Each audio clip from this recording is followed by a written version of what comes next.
this is Max. I am back with another CSR2 video.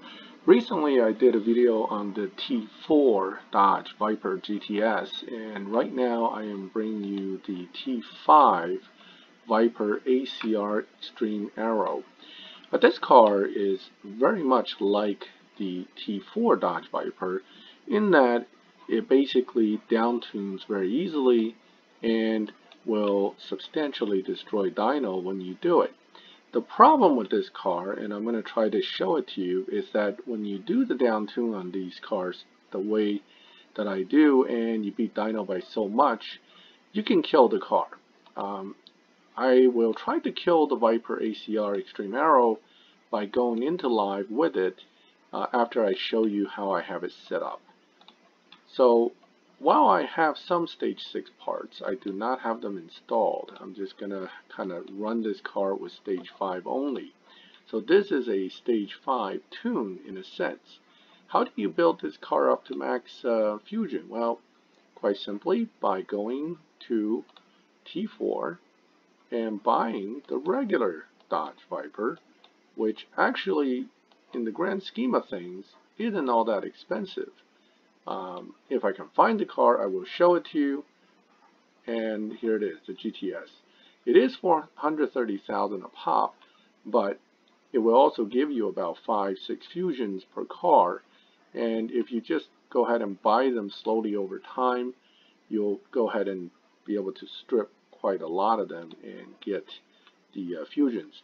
And don't forget, I've gotten many Dodge Vipers from silver keys and gold keys when I get a 3-star pull, and the GTS would end up coming out. Even now I have, I think, 3 or 4 different colored Viper GTS in my garage simply because they're kind of cool looking, and since I keep getting them and I really don't need to strip them, I just left them alone for now.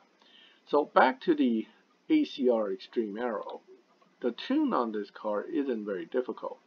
Basically, you put the nitrous where you see the most effect, which is usually around 4 point something. Let's see if it keeps going up. Ooh, it likes more nitrous. Oh, there it is. It's done.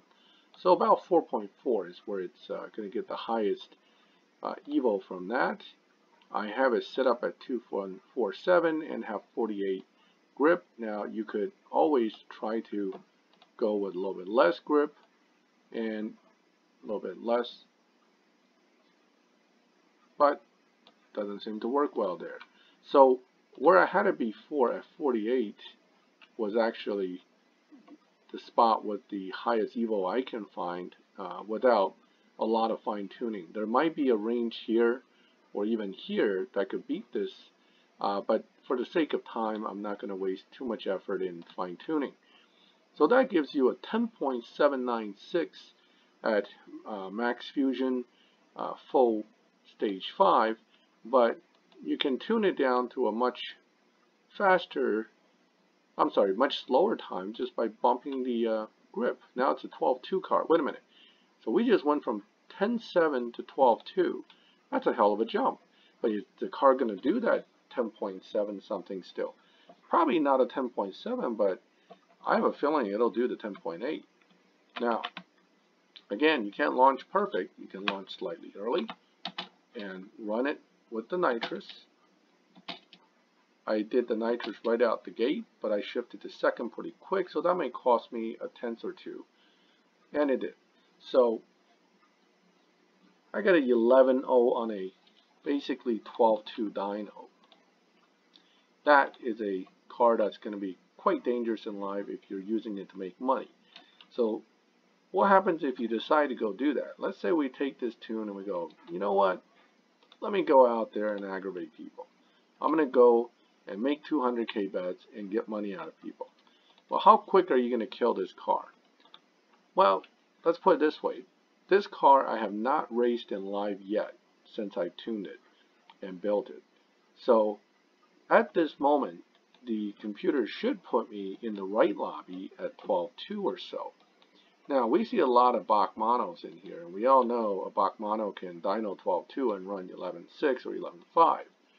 So I'm going to see if I can race someone who's not as well. This car can also beat dyno substantially, so it's not a perfect car for the comparison, but if he connects, which he does not, I would race him just to test which lobby I'm in. But let's see where we're at. Nobody's ready to race. How about that? Oh, beautiful Willow. Nope, disappeared. How about Jovidio? Jovidio. Okay, I guess not. Let me see. Nope. Oh, here we go. Someone's challenging me. Good. All right. So he's got the trade symbol on. I'm going to honor that because I just realized I still have my A in my name, but it won't connect anyway. Ah, the joys of live racing. Let's see where I can go from here. I may jump out of this lobby and back in just to see if I can get some kind of connection going on here.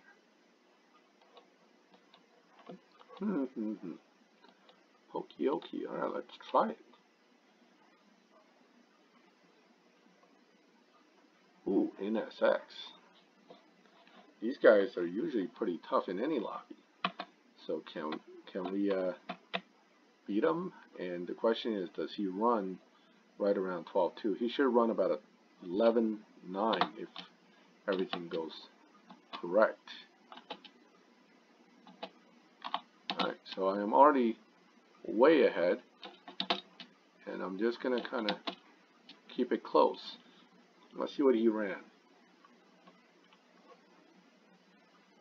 Alright, 11.8, 12.110. So he's probably right near the 12.2 lobby. I know the NSX can beat dyno, but I also know the NSX usually lobbies better than what its dyno is. So he may even have a 12.2, 12.3 dyno, and he's running 12.1s. Okay, notice, as soon as you do a set win, the computer bumped me into a different lobby. Because it's going, oh, this is not a 12.2 car, it's a 11.8 car. You just did 11.8. That was your first lobby setting run. So now the computer is going, okay, it's 11.8 car. Let's put him in the 11.8 lobby and see what this car can do. Let's see what this Nissan does. Now I'm not going to lose. I'm going to keep winning because I want to kill this car. So I'm just going to keep going and take everybody down as I go and see how many races it takes before I am bumped up too much to survive. So now I ran an 11.4. So I just went in the 11.8 lobby and ran an 11.4. And off we go again.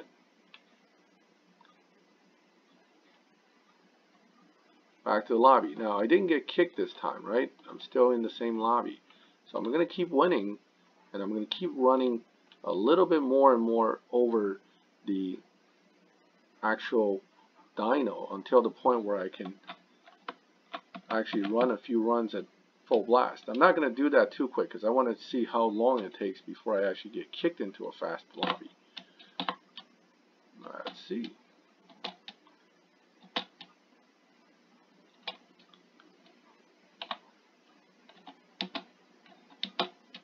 Okay, I'm keeping them close, meaning I'm not just running my full max out, which should keep me more reasonably in this lobby for a few runs. But I'm not giving up any wins either. I'm going to win them all, one after the other. Just want to see how many it takes before it kicks you. Oop, I got kicked again. Lobby changed automatically.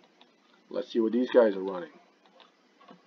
And this is going to happen when you have a heavy downtuned car and you keep running it above what the dyno is and winning. So I'm getting bumped again, probably to a faster lobby once again. Let's see what iProto runs. Probably now a 11.4 lobby is where I'm in. So this guy could run probably 11.4, 11.5, or even 11.2 if I can connect, which isn't going to happen. Not at this point. I'm just going to go back. So I'm going to find someone else. Let's try Fatin. See if Bachmano. Okay, connects. Good. Alright, so again, I'm going to try to run out in front of this car and stay in front and see how quick I have to run to actually keep winning. So let's see. Now these Bach monos, as you know, can be downtuned quite substantially. So let's see where he's at. Now I'm already past him. I'm going to keep at 204. He's not pulling on me, so I'm just going to stay here. I had to run at 11.5 that time to stay ahead. And that's the 11.6 run from the Bach. So it looks like I might be in the 11.6, 11.8 lobby still. So it's not quite a full bump into a faster lobby yet. We're going to give some more races until the computer kicks me again. So I'm just going to challenge one person after another, whoever I can find. Ahmad will work. No, Ahmad won't work. Danny Plank. I'll challenge Danny. So if we kill this car, and we will, and probably pretty quickly at the rate it's going, then the next thing to do is to actually see how long it takes to reset the car. But what I'm really showing you here is that you can downtune a car pretty easily, but you shouldn't go kind of crazy with it, one after another, winning non-stop. And also that initial race, when you go into a lobby for the first time with a car that you haven't really used much, tend to set your initial baseline. I've noticed that a few times where I come in with a new tune, I go in the lobby, whatever I run for that run ends up being kind of the baseline that the computer puts me in the next lobby that I enter into. So just keep that in mind, that the first run you may want to try to win right on the dyno. That puts you in a better starting point than if you won with this huge dyno beating run, because guess what? You probably will get moved right away into a faster lobby. And then from there, it's all downhill. I managed to keep a lot of downtuned cars in the old lobbies where they belong by simply using these few things that I do. One of which is don't beat the other guy by more than a car length. The other thing is that you don't come into a lobby and do this dyno busting run outright. These are all little tricks to keep the car in. The other thing is don't win them all. Okay, win one, lose one.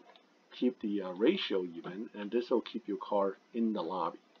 And that has worked for almost every car I have, and as you have seen from my other videos, I tend to run a lot of cars that are definitely dyno beating. Whether it's by a little or by a lot, it really depends on the car. But that's one of the tricks you use to kind of keep them in the lobby where they belong. If you're beating people like I'm doing right now with a car one after another, and now I'm going to start running it full out, and this will give the computer another notice that, hey, bump this guy. He's pushing it, and his car is way faster than it should be.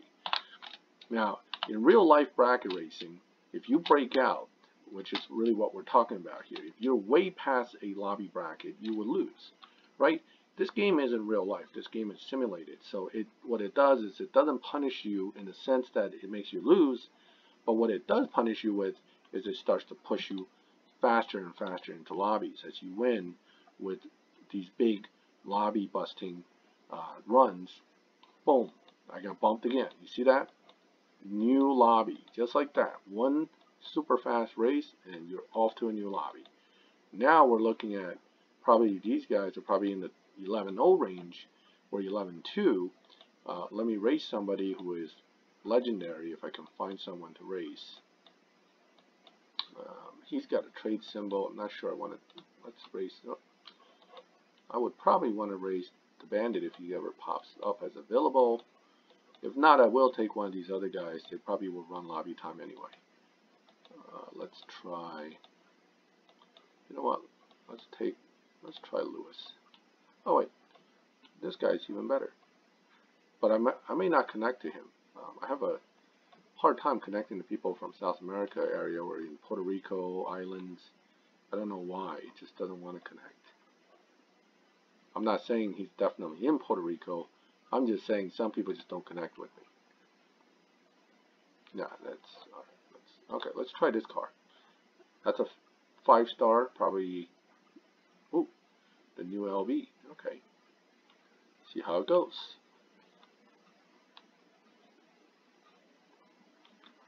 This will be my last race with this down tune. I'm going to put it back to full tune and then put it in a lobby after this. And let's see where the computer puts us, since it's already bumped the car at least 2 lobbies up. If this will connect, I will go ahead and race.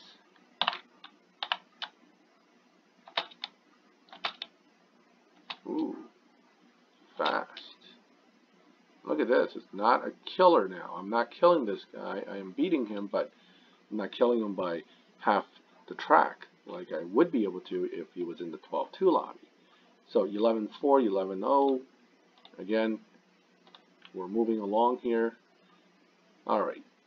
So I've sufficiently bumped the car by at least a lobby or so. Probably 2 lobbies at this point. I'm going to go back and now retune the car to max evo, okay, where it would be at optimal evo point. Dyno 10.796. Alright, let's go and find us the live lobby and see where it puts us. This is what the effect of, ooh, no more T4 cars, that's for sure. Now, if you recall, there are quite a few T4 cars that runs in the 10s. Okay, the NSX, the F40, and Roman's BR. I think that particular Bentley can run almost a 10.0. So my dyno's a 10.7. What's this guy gonna run? I hope he doesn't kill me.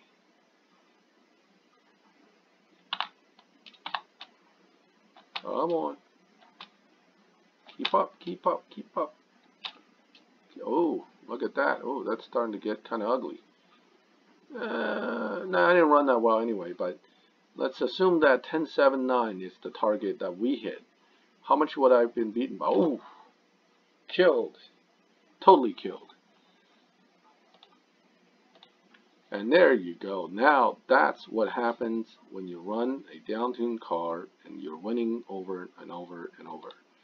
I'm going to take this guy on. Let's see what he runs. If he also runs 10.2, then you know what lobby you're in with a 10.7 car.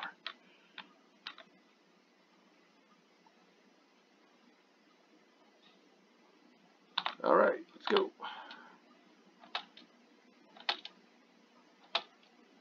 Yeah, I see that he's pulling on me quite a bit. I'm probably not driving this car properly right now. Probably nitrous in second would be better, because I'm getting like a 11.1 on a 10.7 dyno. But 10.2, woohoo! Alright, so there you go. That's what happens when you downtune a car like this Dodge Viper. You go into a live lobby and you start pounding people with it. Okay? You probably would have saved yourself this aggravation if all you did was trade a little bit and take a loss after your win, and don't win by such a large amount. Because, as I said, Natural Motions programmers probably started putting in some tracking of the average runs that you do. And I've noticed this more and more so recently when I take a newly tuned car into live, that instantly the computer would notice that you ran above dyno, and next time I go into the lobby, I get bumped already. So you want to set the expectations with these cars by going around the lobby time. And another way to keep it in the lobby is don't outrun the bracket. Okay, treat it like it's a bracket race, so that you know you dyno at, say, 12.2. The lobby usually goes as far in from 12.2 as maybe 11.79 without bumping you. So try to run your runs at 11.8 and change, 11.9 and change, or even 12 flat. You have the ability to control this simply by slowing down at the end. You just got to beat the guy by a fender or a car, and you will keep the car in the right lobby much longer. So I hope this video gives you some knowledge and information regarding running a downtuned car, how to not do it, and how you could potentially keep it in a reasonable lobby. Now that I've killed my Viper ACR Extreme Aero, I will someday have to spend a bit of time losing, readjusting, resetting, and putting this car back to where it really belongs. But I don't feel too bad about it. This is not one of the cars I would care to use, simply because when downtuned the EVO is so low, it's not worth using. I don't really care about, having the ability to beat dyno by 1 second for all the reasons you see in this video. I care more about beating the dyno by about 3/10, where I can have a consistent control over the lobby as far as trading, winning, and still making full reputation points for the purpose of getting points for the crew. So anyway, I know this is a long video and it's a lot of blah blah blah in it, but I hope it teaches you something about how the game works as far as from my perception and my understanding of it. I'm not saying this is exactly how it works, but this is what I've observed over time. If you have your own thoughts, comments on this, or your own experience that contradicts what I'm showing, do make comments and let me know, and maybe we can discuss it, and another video could be made that would showcase that in a better manner. And as always, please subscribe to the channel if you want to see more of these videos, because you'll get notifications. And again, to all the people who watch these videos that I make, thank you again for watching.